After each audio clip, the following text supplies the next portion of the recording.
نحمده ونصلي ونسلم على رسوله الكريم أما بعد فأعوذ بالله من الشيطان الرجيم بسم الله الرحمن الرحيم ومن أحسن قولا ممن دعا إلى الله وعمل صالحا وقال إنني من المسلمين وقال النبي صلى الله تبارك وتعالى عليه وسلم قولوا مثل ما يقول المؤذن او كما قال النبی صلی اللہ تبارک و تعالی علیہ وسلم صدق اللہ و صدق رسولہ النبی الکریم۔ حاضرین گرامی قدر، اذان سے متعلق ہماری گفتگو جاری ہے۔ آج یہ تیسرا درس ہے اذان سے متعلق۔ اسلام کا ابدی ترانہ اور ایک جامع دعوت، یہ جو تبلیغ والے بزرگ دعوت دیتے ہیں نا، پوری 6 نمبروں کا ایک سلسلہ ہے۔ یہ پوری دعوت اذان میں جمع ہے اور یہ مکمل دعوت ہے۔ اس کی دلیل یہ ہے کہ اذان کے بعد جو ہم دعا پڑھتے ہیں، اللہم رب ہذہ الدعوۃ التامہ، اس کا معنی ہے اے اس مکمل دعوت کے رب۔ تو یہ اذان مکمل دعوت ہے کہ اس میں اللہ کی توحید بھی ہے، حضور صلی اللہ علیہ وسلم کی رسالت بھی ہے، نماز کی دعوت بھی ہے، کامیابی و فلاح کی طرف دعوت بھی ہے۔ تو پورے اسلام کی تعلیمات کا جو خلاصہ ہے، اس کو مؤذن اپنی دعوت میں پیش کرتا ہے۔ اس لیے پھر بعد میں کہا جاتا ہے کہ اے اس مکمل دعوت کے رب اور اس کے نتیجے میں قائم ہونے والی نماز کے رب۔ اس میں ایک اہم چیز یہ سمجھیں کہ اذان کا جواب دینا بہت بڑا ثواب ہے۔ آپ صلی اللہ علیہ وسلم نے فرمایا قولوا مثل ما یقول المؤذن، یوں کہو جیسے مؤذن کہتا ہے۔ اور کبھی یہ اگر ہم اپنی تاریخ کو دیکھیں نا، تو کبھی یہ جواب دینے والوں کو پتہ بھی نہیں تھا کہ ہم جواب دے رہے ہیں، لیکن ان کے لیے ایسی سعادت بنا کہ قیامت تک ان کو تاریخ کے ورقوں میں زندہ کر گیا۔ حضور اکرم صلی اللہ علیہ وسلم حضرات صحابہ کرام کے ساتھ ایک جگہ سے گزر رہے تھے، راستے میں نماز کا ٹائم ہو گیا، آپ رکے تو اذان دی گئی۔ تو جو بچے کھیل رہے تھے ان میں سے حضرت ابو محذورہ، جو اس وقت تو رضی اللہ تعالیٰ عنہ نہیں تھے، بعد میں رضی اللہ عنہ بنے، یہ ان کی آواز بلند تھی، تو جب اذان دی گئی تو بچے نقل اتارنے لگے، تو یہ بلند آواز سے کہنے لگے اللہ اکبر اللہ اکبر۔ تو آپ صلی اللہ علیہ وسلم کے مبارک کانوں تک آواز پہنچی، آپ نے فرمایا ان کو بلاؤ۔ تو انہیں بلایا گیا اور وہ گھبرائے۔ آپ نے فرمایا نہیں، وہ کہو جو تم کہہ رہے تھے۔ تو آپ صلی اللہ علیہ وسلم نے انہیں اذان کے کلمات پھر خود کہلوائے اور ان کے سر پہ نبوت کا مبارک ہاتھ رکھا۔ اور ظاہر ہے کہ جس کے سر پہ نبوت کا ہاتھ آ جائے، پھر اس کے دماغ اور دل میں نبوت کی تعلیمات کیوں نہ اترتی۔ پھر بڑے ہو کر انہیں اسلام قبول کیا اور وہ مؤذن بنے۔ اب ان کے سر پہ جو ہاتھ رکھا، جو ان کی محبت تھی، ان کے جن بالوں پر حضور کا ہاتھ آیا، ساری زندگی وہ لمبی لٹکتی رہی۔ انہوں نے کہا کہ اس پر میرے نبی کا ہاتھ آیا تھا، اس کو اب کٹوانا نہیں ہے، وہ ویسے ہی رہی۔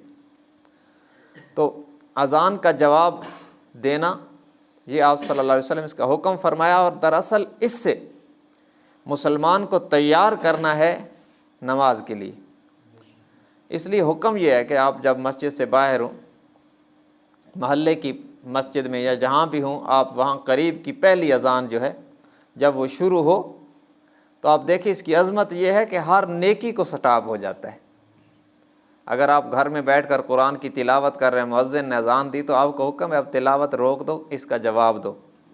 اور اس میں اصل مقصد کیا ہے کہ آپ تلاوت روک دو، نماز کے لیے جاؤ۔ آپ جو قرآن پڑھ رہے ہو نا، اس کا جو حکم ہے اقیم الصلاۃ، اس کو پورا کرو۔ اس لیے اصل اس جواب دلوانے کا مقصد یہ ہے۔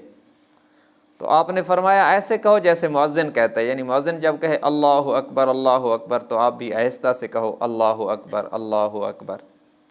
یہی کلمات کہتے رہیں۔ جب مؤذن کہے حی علی الصلاۃ تو آپ کہو لا حول ولا قوۃ الا باللہ العلی العظیم۔ اس کا معنی کیا ہے؟ مؤذن کہتا ہے نماز کی طرف آؤ، اور آپ یہ کلمات پڑھ کر اپنی عاجزی دکھاتے ہیں کہ یا اللہ نماز پڑھوں گا لیکن تیری توفیق سے ہوگا، میری طاقت سے نہیں ہوگا۔ اور جب وہ کہے حی علی الفلاح، آؤ کامیابی کی طرف، تو تب بھی ہم کہیں لا حول ولا قوۃ الا باللہ العلی العظیم، یا اللہ کامیابی تو چاہتا ہوں لیکن آپ کی مدد سے کامیابی ملے گی، میری طاقت سے نہیں ملے گی۔ تو ان کلمات کے جواب میں یہ کہنا ہے۔ اور فجر کی اذان میں جب مؤذن کہے الصلاۃ خیر من النوم تو ہم کہیں صدقت وبررت وبالحق نطقت، تو نے سچ کہا اور تو سچ کہہ کر بری ہو گیا اور تو نے حق بات کہی ہے۔ ظاہر اس نے کہا نماز نیند سے بہتر ہے، تو یہ سچ اور حق ہے، ہمیں اس کی تائید کر دینی چاہیے۔ اور باقی کلمات کا جواب تو وہی ہے۔ تو اس طرح اذان کا جواب دیں۔ اور آپ نے عجیب بات فرمایا جو شخص اذان کا جواب دے والصلاۃ علیہ، اور اذان کے بعد مجھ پر درود پڑھے۔ یہ حدیث کے الفاظ ہیں، ہماری جو مین سٹریم کی کتابیں ہیں تقریباً ان میں یہ روایت موجود ہے، والصلاۃ علیہ، اور مجھ پر درود پڑھے۔ اس سے کیا معلوم ہوا کہ اذان کا جواب دینا چاہیے سنت، اور اذان کے بعد درود پڑھنا سنت۔ فرمایا والصلاۃ علیہ، اور مجھ پر درود پڑھے، اور پھر میرے لیے وسیلہ اور فضیلت کی دعا پڑھے۔ وہ کیا ہے؟ اللہم رب ہذہ الدعوۃ التامہ والصلاۃ القائمہ آت محمدا الوسیلۃ والفضیلہ والدرجۃ الرفیعہ وابعثہ مقاما محمودا الذی وعدتہ انک لا تخلف المیعاد۔ فرمایا یہ اذان کا جواب دے، پھر مجھ پر درود پڑھے، اور پھر میرے لیے وسیلہ اور فضیلت کی دعا کرے۔ اور یاد رکھنا یہ وسیلہ وہ پنجابی والا نہیں ہے، یہ وسیلہ جنت کا ایک خاص درجہ ہے جو اس ساری کائنات میں فقط حضور کو عطا ہوگا صلی اللہ علیہ وسلم۔ اور وہ فیصلہ ہو چکا ہے، ہم پڑھیں نہ پڑھیں یہ دعا، وہ وسیلہ والا درجہ تو حضور کو ملے گا، ہم پڑھیں گے تو ہمارا کام بنے گا۔ تو ملے گا کیا؟ اذان کا جواب دے، مجھ پر درود پڑھے، اور پھر میرے لیے وسیلہ اور فضیلت کی دعا کرے۔ انعام کیا ہوگا؟ حلت لہو شفاعتی، آپ نے فرمایا قیامت کے دن میں اس کی شفاعت کروں گا اور وہ جنت جائے گا۔ اس کے پس منظر میں آپ کو گارنٹی کیا دی ہے؟ میں اس کی سفارش کروں گا۔ اس کا معنی یہ ہے کہ جو اس پر عمل کرے گا اس کا خاتمہ یقیناً ایمان پر ہوگا۔ اس لیے کہ حضور کی سفارش تو مومن کو ملے گی، مسلمان کو ملے گی، کسی کافر کے حق میں حضور علیہ السلام کی سفارش تو نہیں ہوگی۔ تو جب آپ نے گارنٹی دی حلت لہو شفاعتی، میں اس کی سفارش کروں گا، اس کا مطلب ہے کہ یہ گارنٹی ہے کہ تیرا خاتمہ ایمان پہ ہوگا۔ تو ایمان پر خاتمہ کروانے کے لیے اذان کا جواب دیں، پھر درود پڑھیں، پھر یہ دعا پڑھیں۔ اور اگر کسی بزرگ کو دعا یاد نہیں ہوتی اب تو درود تو ہر بندہ پڑھ سکتا ہے، تو درود شریف پڑھیں۔ اور اصل میں جو اس کا لب لباب ہے، جواب دلوا کر نماز کے لیے تیار کیا جا رہا ہے۔ ظاہر ہے جس کو اذان کے جواب کی توفیق ہو گئی، درود کی توفیق ہو گئی، دعا کی توفیق ہو گئی، تو اب اسے نماز کی توفیق بھی ہو جائے گی۔ جس نے اذان پر سارے کام روک دی، دیکھیں اذان ہو تلاوت روک دینی چاہیے، لیکن افسوس کہ ہمارا ٹی وی نہیں بند ہوتا۔ کتنے گھرانے ایسے ہیں، ہم اگر اپنے گھروں کا جائزہ لے لیں تو کتنی جگہیں ایسی ہیں جہاں اذان ہو رہی ہوتی ہے ٹی وی چل رہا ہوتا ہے۔ جس ترانے کی صداؤں پر تلاوت کو روک دینے کا حکم تھا، ہم نے اس پر ٹی وی نہیں روکا۔ موبائل پر فیس بک، واٹس ایپ چل رہی ہے، یوٹیوب چل رہی ہے، ادھر اذان ہو رہی ہے، ادھر یہ دیکھ رہا ہے۔ تو کیا قیامت کے دن اللہ ہم سے پوچھے گا نہیں کہ میرے بندے اس پر تو تلاوت روک دینے کا حکم تھا، اس پر تو میرے کلام کو سٹاپ ہو جاتا تھا، لیکن تیری فیس بک کیوں نہ سٹاپ ہوئی، تیرا ٹی وی گھر میں بند نہ ہوا اور اس پہ پتہ نہیں کیا کیا بیہودہ چیزیں چل رہی تھیں، وہ نہیں بند ہوئی، جس ترانے نے میری تلاوت کو روک دیا، میرے کلام کی تلاوت کو روک دیا، وہ ترانہ گونجتا رہا اور تیرے کانوں پر جوں تک نہ رینگی۔ جو یہ کرتے ہیں پھر اس کو نماز کی توفیق کہاں ہوگی۔ اور اس میں ایک اور زبردست بات یاد رکھیں، اذان کا جواب دیں، مسجد میں آئیں، یہ جو اذان و اقامت کے درمیان کا وقت ہے نا، یہ قبولیت دعا کا وقت ہے۔ اس وقت پہ دعائیں قبول ہوتی ہیں جب آپ نماز کے انتظار میں ہوتے ہیں۔ اذان ہو گئی، بندہ مسجد میں آ گیا، اس نے سنتیں پڑھ لی، اگر سنتیں ہیں موقدہ، نہیں ہے تو آ کے بیٹھ گیا، تلاوت کرنے لگا، درود پڑھنے لگا۔ یہ جو وقت ہے نماز کے انتظار میں اقامت سے پہلے، اس میں جو دعائیں کی جاتی ہیں وہ قبول ہوتی ہیں، اس لیے جلدی آنا چاہیے اور اس وقت میں دعائیں بھی کرنی چاہیے کہ یہ قبولیت دعا کا وقت ہے، اور خصوصاً پھر اس ماہ مقدس میں تو پھر اس کی برکتوں میں اور بھی اضافہ ہو جاتا ہے۔ اور اسی طرح جو اقامت ہے، اقامت میں جواب دینا مستحب ہے اگر کوئی مکبر کے ساتھ چل سکے تو، کیونکہ وہ تیز کہی جاتی ہے تو بسا اوقات ہر بندے میں یہ جواب دینے کی سکت نہیں ہوتی، لیکن یہ بھی مستحب ہے۔ مؤذن کی اذان کا جواب اگر بندہ مسجد سے باہر ہو تو ضروری ہے، اور مسجد کے اندر ہو تو مستحب ہے، کیونکہ وہ حقیقت میں جواب کا جو تقاضا ہے نا نماز کے لیے آنا، اس پر تو وہ عمل کر چکا ہوتا ہے نا، اس لیے اب مسجد کے اندر جو بندہ ہو جب اذان ہو رہی ہے تو اس پر یہ جواب ضروری نہیں ہے، کیونکہ عملاً وہ جواب دے چکا، اس دعوت کو قبول کر چکا۔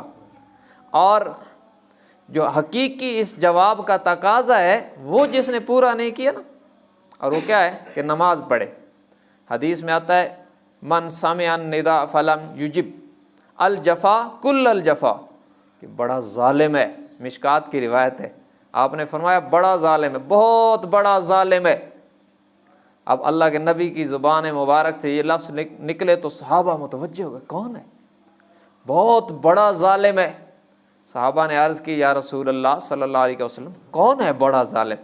فرمایا من سمع النداء فلم یجب، جو شخص اذان کی آواز سنتا ہے اور نماز نہیں پڑھتا، وہ بہت بڑا ظالم ہے۔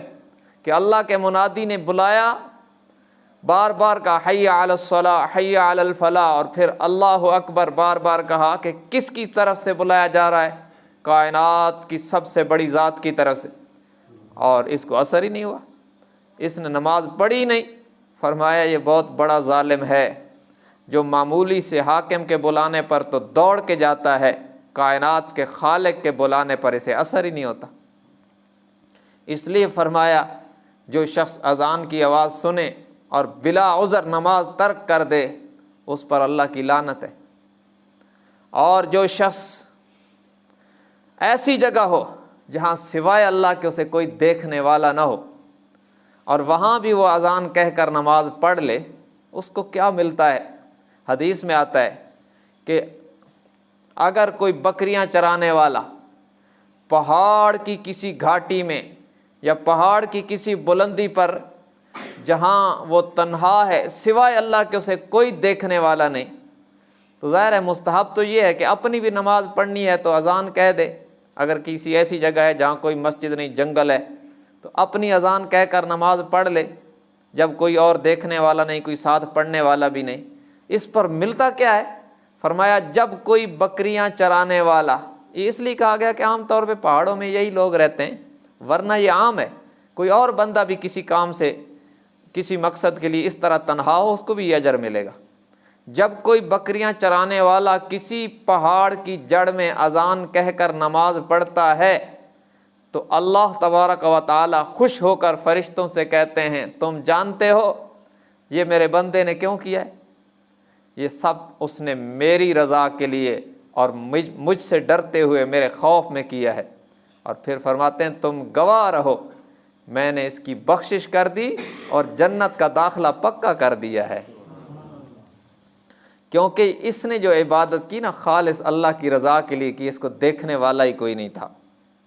تو اس لیے میرے بھائیو ہم ان چیزوں کی طرف توجہ دیں، اور دنیا بنانے کے لیے تو ہم بڑی بڑی محنتیں کرتے ہیں، آخرت بنانے کے لیے بھی باقاعدہ طور پر پلاننگ کے ساتھ ہمیں محنت کرنی چاہیے۔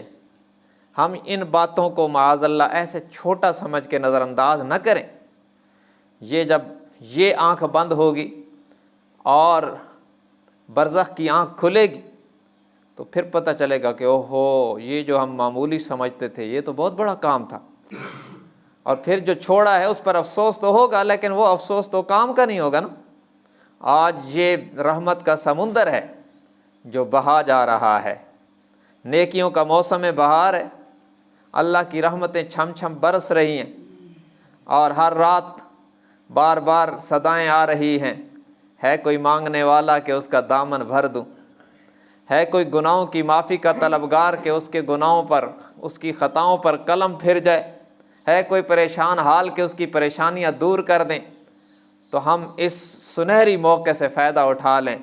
زندگی کا کوئی پتہ نہیں، موت الفجات، اچانک موتیں عام ہے اس وقت، آئے دن لوگ مر رہے ہیں اور ہمیں جھنجھوڑ رہے ہیں کہ ہو سکتا ہے کل تیری باری ہو سکتا ہے اگلا اعلان میرا تیرا ہو سکتا ہے اگلا جنازہ ہمارا ہو۔ تو ہمیں آخرت بنانے کے لیے چاق و چوبند ہونا ہے، اس کے لیے محنت کرنی پڑے گی۔ بغیر محنت کے کام بنتا نہیں ہے، بغیر فکر کے کام نہیں بنتا۔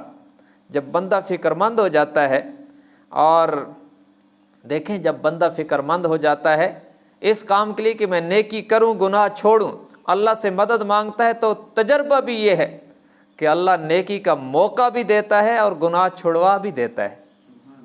لیکن ہم پریشان تو ہو نا، جب حدیث میں آتا ہے اذا سرت کا حسنتک وساءت کا سیئتک فانت مومن، جب تو نیکی کرے اور تجھے خوشی ہو، اور اگر گناہ ہو جائے تو پریشانی ہو، تو پھر تو سمجھ کہ تو مومن ہے، تیرے دل میں ایمان زندہ ہے جو بتاتا ہے کہ یہ اچھائی ہے یہ برائی ہے۔ اور اگر ایسا نہ ہو، یعنی نیکی کرے نہ کرے برابر ہے، اور گناہ کرتا رہے اور اس کو پریشانی نہ ہو، تو پھر خطرہ ہے کہ کہیں دل میں ایمان کا چراغ بجھ تو نہیں گیا۔ تو ہم اس حدیث کے تھرمامیٹر میں اپنے آپ کو چیک کریں کہ ہم کتنے پانی میں ہیں، کدھر جا رہے ہیں۔ اگر اس تھرمامیٹر میں ہمارا ایمان ثابت ہوتا ہے تو الحمدللہ کہیں، اور اگر ایسا نہیں ہے خدا نخواستہ تو اللہ سے معافی مانگیں اور استغفار کریں اور ایمان کو مضبوط کریں۔ دلوں میں ایمان بھی پرانا ہو جاتا ہے، جدد الایمان، ایمان کی تجدید کرنی چاہیے اور اس کو اجلا کرنا چاہیے، اور وہ اللہ کی یاد سے، اللہ کے خوف سے، قرآن کی تلاوت سے اور موت کے ذکر سے ایمان پر لگا ہوا زنگ اترتا ہے، اور پھر وہ نئے سرے سے چمک پڑتا ہے۔ تو اس لیے میرے بھائیو، یہ رحمت کا عشرہ آج اس کا آخری دن ہے، پھر یہ دوبارہ 11 مہینے تو آئے گا نہیں، اس لیے ان لمحات کو غنیمت سمجھ لیں اور اللہ کو منا لیں، اللہ کو منا لیں، اللہ کو منا لیں۔ اس کے بغیر چارہ نہیں ہے، اس کے بغیر نجات کا کوئی راستہ ہی نہیں ہے کہ کوئی دولت سے، کوئی لیڈری سے، کوئی جناب اپنی ذاتی وجاہت سے نجات پاتا تو قارون سب سے بڑا جنتی ہوتا، فرعون اور حامان یہ جنت کے ٹھیکیدار ہوتے۔ لیکن قرآن کہتا ہے النار یعرضون علیہا غدوا وعشیا، صبح و شام انہیں جہنم کی آگ میں پیش کیا جاتا ہے۔ وَيَوْمَ تَقُومُ السَّاعَةُ أَدْخِلُوا آلَ فِرْعَوْنَ أَشَدَّ الْعَذَابِ، اور قیامت کے دن اس عذاب کی شدت اور زیادہ بڑھ جائے گی۔ تو لیڈریوں نے اور ہر کسی چیز نے نجات نہ دلائی، نجات اللہ کی مان کے چلنے میں ہے۔ اس لیے اللہ کی مان کے چلنے کا عزم کریں، دین سیکھیں اور اس پر عمل کریں، اسی میں نجات ہے۔ اللہ تبارک و تعالی ہم سب کو توفیق عمل نصیب فرمائیں۔ وآخر دعوانا ان الحمد للہ رب العالمین۔